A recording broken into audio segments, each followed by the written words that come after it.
Hi everyone, my name's Jordan and welcome back to my channel.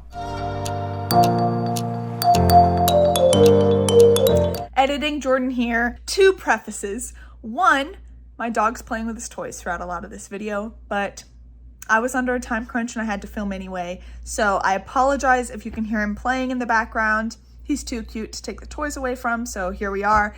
Two, I didn't realize how weird the lighting looked. It was getting a little dark, so I turned on my ring light, but forgot to turn the brightness down a little bit. So the video is just weirdly lit. Thank you for your patience.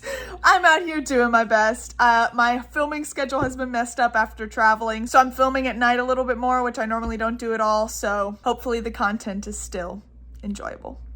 Thank you guys. Today I'm going to do my August wrap up. So in August there was 8 days where I was traveling and didn't get a whole lot of reading done. So when I went to prep this video, I assumed that I would have next to nothing. And I actually read a whole lot. I think that I underestimated how much I read because so many of these books I was like, that was this month? So this month just went on for a very long time. So a lot of these books I forgot I even read this month. So let's get into it. The first book I read is Biased by Jennifer L. Eberhardt. This is a nonfiction book that talks about the biases that people hold and how it influences their day-to-day life. A lot is discussed about how the way we perceive things, while we may not even realize it, really shapes how we view people and how we interact with the world around us. And it was really an eye-opening read. A lot of the stuff I've read about in other books, but the way Jennifer L. Eberhardt, put forth all of her information was really easy to digest, and she did a really great job of showing her point and showing how bias influences our day-to-day life. Next up, I read Howling by Christopher Rocchio. This was probably the best book I read this month. This book was wild. I'm not going to get too far into it. I'm going to be doing a spoilery live show over on Tall Guy Reads channel. Keep an eye out on my social media for all of that information, but I'm very excited for that live show. But this book is the second book in the Sun Eater series, and it was a bajillion times better than the first. I actually really enjoyed the first, but it was definitely a little slower. It was more of a setup book. It was there to kind of show us the world, introduce us to Hadrian, the main character, but the second book goes off the rails. It was so good. This series follows a man named Hadrian who starts out the story telling us that he has destroyed a sun, which in turn kills an entire alien race as well as billions of humans. And basically this is him telling his story from the present about his past. And it is this stunning story that really dives deep into Hadrian's psyche and into the trope of like an unreliable narrator, which is one of my favorite parts of the story. You really, the whole time, are thinking, is he embellishing his story? Is he changing things to make himself look better, since we already know he does this really awful thing? So I'm so excited to continue on in the series. I've already started Demon in White, and these books are phenomenal. Go read Sun Eater if you're into sci-fi. These books are amazing. The next book I read is The Silence of the Girls by Pat Barker. This is a mythological retelling about Achilles and Patroclus and the Battle of Troy, but told from Briseis' point of view.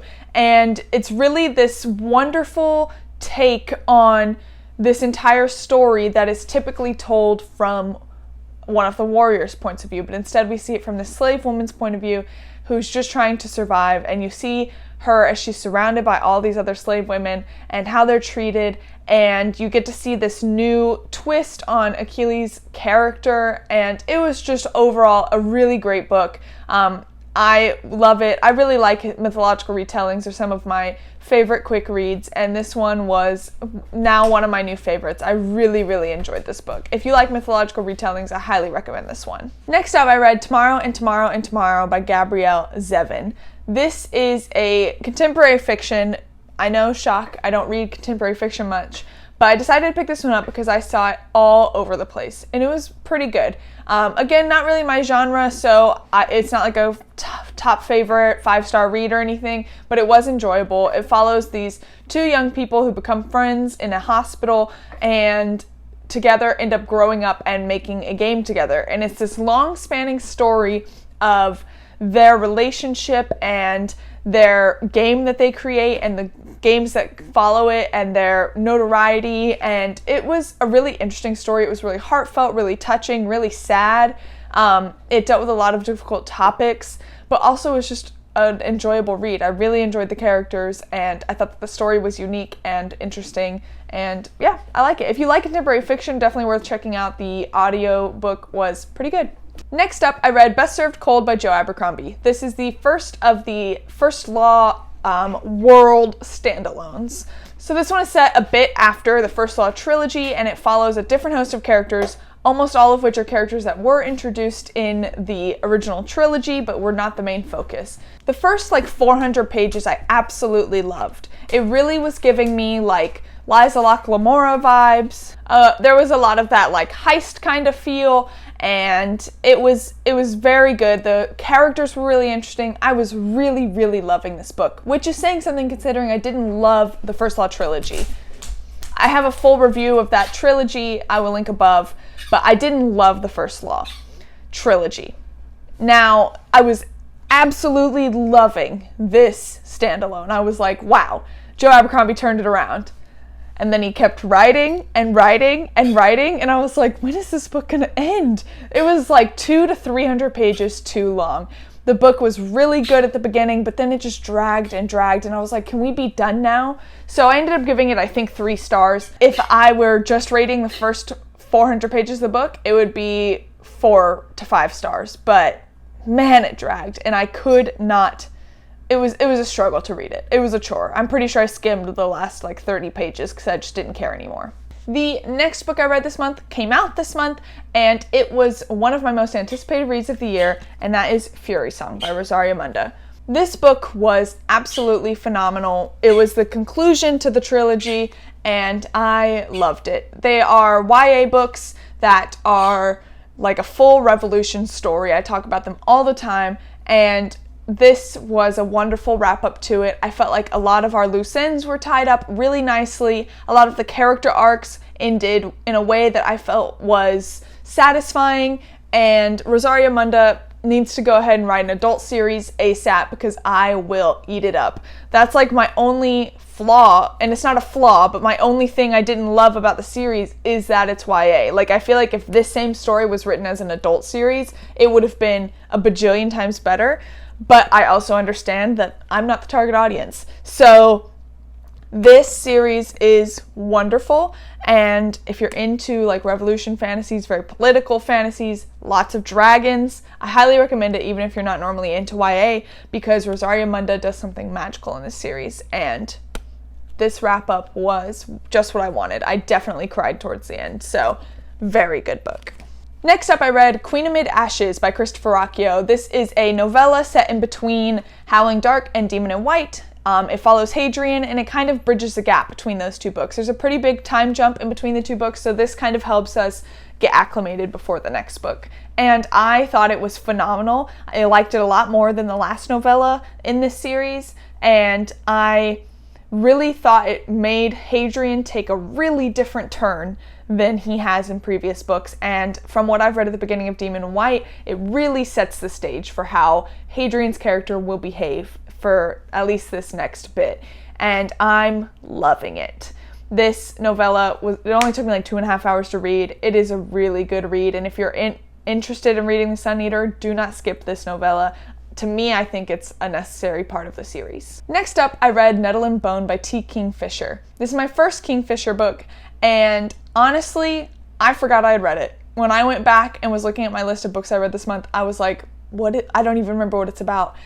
So, honestly, not that memorable. It was good from what I remember. I went and looked at the synopsis, and it kind of refueled my memory. It was good. It wasn't a bad book. It was just not very memorable. It was about a woman whose sister is in an abusive relationship for political power, and she finds out about this. She's a nun, and she finds out that her sister is in this abusive relationship and decides to do something about it. So she basically enlists a witch to help her go save her sister. And it was an interesting story. The magic was really interesting. I liked the characters a lot. They were definitely the highlight of the book. Just not a super memorable story. Still a good book. I enjoyed it. And again, characters were great. I just didn't totally love it. Next up, I read another new release called The Book Eaters by Sunyi Dean. This book is a fantasy story about basically a different species of humans that eats books for sustenance, and they also get all of the information from the books when they eat it. So they live a very reclusive lifestyle where it is very backwards in terms of like the way women are treated and things like that. And there are basically a subspecies that are man-eaters that basically eat like the soul of people almost. They basically slurp out their brain, and they get some of that person's personality and stuff in them, and that's how they have to survive. And they are, for obvious reasons, ostracized from society. And there is this magical drug that will make it to where the man-eaters do not have to eat men. So this book eater has a son who is a man-eater and goes off into the rest of humanity and lives in the regular human world for a while to try to find this drug. And it's this whole complicated political maneuvering kind of book. I liked it, but urban fantasy really isn't my thing. This was very urban fantasy, and I felt like the magic system was very out there, not in a bad way, just not in a way that I super enjoyed. Like the whole book eater concept, I think was just not utilized in a way I was kind of hoping for. I was hoping it would be more about the information you gleaned from reading the books, but instead it was more about the politics of the society, and they just also happened to eat books. So otherwise, it was a fun book. I liked it. Not a new favorite. Next up, I reread Gideon the Ninth by Tamsin Muir. This is the first book in the Locked Tomb series. The third book, Nona the Ninth, is coming out in September, and it is one of my most anticipated releases of the year, so I am rereading the series. I'm currently listening to Harrow the Ninth on audiobook, and I listened to this on audiobook. If you've been on my channel for a while, you'll know that the first time I read Gideon the Ninth, I listened to the audiobook and I didn't like it. I just didn't gel with it. It's a very confusing premise, and the audiobook I just wasn't able to click with. So I read it again physically and fell in love. Then I read Harrow the Ninth physically, loved it even more, one of the best books I've read this year. So now I'm going back and rereading them, and I'm listening to them, and this time I'm really loving it because I kind of have a grasp on most of the plot, so I'm able to really enjoy the narrator and kind of get a refresher on what happens in the books without needing to understand every single nuance, because there's so much stuff to pick up on in these books that if you aren't reading carefully, you'll miss. This series is shaping up to be one of my favorite of all time. Nona the Ninth could not come sooner. It is just such an amazing series. Everyone that likes fantasy, go read this series. It is phenomenal. Harrow the Ninth is one of the most amazingly crafted books. I can see some people not liking it. It's very confusing, and you really have no idea what's happening until about 70% through, but man, is the payoff so worth it. So highly recommend. If you aren't enjoying it in the beginning, push through, because it definitely starts to make more sense as you get along. Highly, highly recommend. After that, I read Grace of Kings by Ken Liu. This is the first book in the Dandelion Dynasty. I am always told to read this series by friends, and finally did, or at least the first one. I did enjoy this book, but it was slow, very slow. It reads more like a history book, and honestly, I could barely pick up on any fantasy elements. There's a handful sprinkled here and there, but it's mostly a steampunk. I think Ken Liu calls it silk punk because it's Chinese inspired. So you really get a lot of the mechanical parts and things like that, and a lot of battles and a lot of political maneuvering as opposed to fantasy elements. But I'm assured that fantasy elements come in more later, and I'm also assured that the next one does not read like a history book. So I'm still excited for Wall of Storms because I liked what was introduced in this book, and I liked the plot, and I liked the setting and the characters. It was just so slow. The writing, since it felt more like a history book, it felt very impersonal, and I couldn't really connect very much with many of the characters. I started to feel something for them towards the end, but still not any lasting connection. So really pumped for Wall of Storms because I've heard things go off the rails, and that's kind of what happens in a lot of fantasy books. Is the first one is more of a setup, more of a let's get you situated kind of thing, and then in the second book you really grab onto the plot and it never lets go. So I'm excited to continue on, but this one, not the best. Not the best. But I'm still very excited. Next up, I read the first volume of Heartstopper by Alice Oseman. This is a graphic novel that is been recently adapted into a TV show on Netflix, I believe. And I've been wanting to read this for a while. It was cute. It's definitely set for a younger audience. I felt like it was very, I don't know, a lot of the like dialogue felt a little juvenile, but they're in high school, so maybe that's just it. I don't know, I just didn't totally click with everything, but I think that the characters are adorable. I'm definitely going to continue on. The artwork is beautiful, and I really love the two main characters so far. I believe there's only 4 novels out so far. I'm not sure. I've already got the second one checked out. I'm excited to continue on. I've been meaning to start this for forever, and it was definitely cute. Last but not least, I have Just Mercy by Bryan Stevenson. This is a nonfiction book that follows a man. He's a lawyer who helps people who are on death row, who he believes are wrongly convicted or too harshly convicted. He also helps a lot of children that are facing life in prison or facing death row as well. And this has also been made into a movie, I believe with Michael B. Jordan. I have not seen the movie, but the book was really good. It's nonfiction, if I haven't already said that. So it doesn't like read like a movie, it's very factual, but it was honestly heart-wrenching. I've read the new Jim Crow, which talks about like the prison industrial complex and things like that, but this kind of gave a more human view on it because he talks about specific cases he had about people that were on death row that shouldn't have been.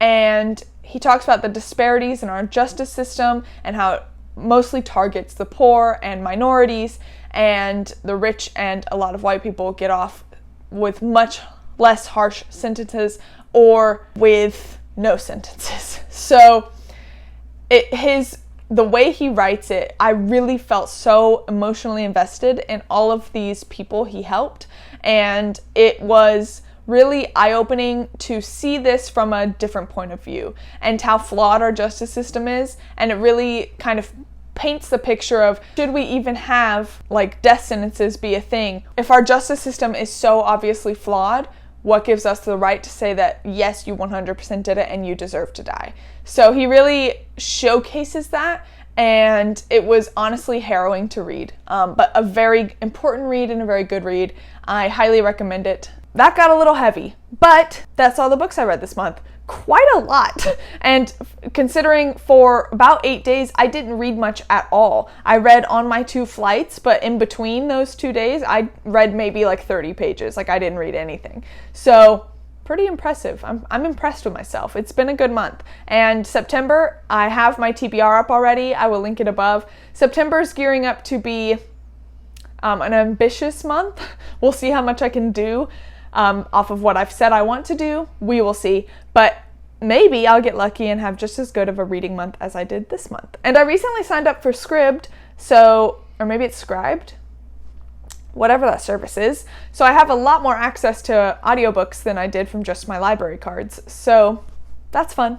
Anyway, thank you guys for watching. Please comment down below, let me know what you read in August. What was your best read in August? Your favorite book you read, 5 stars, new favorite.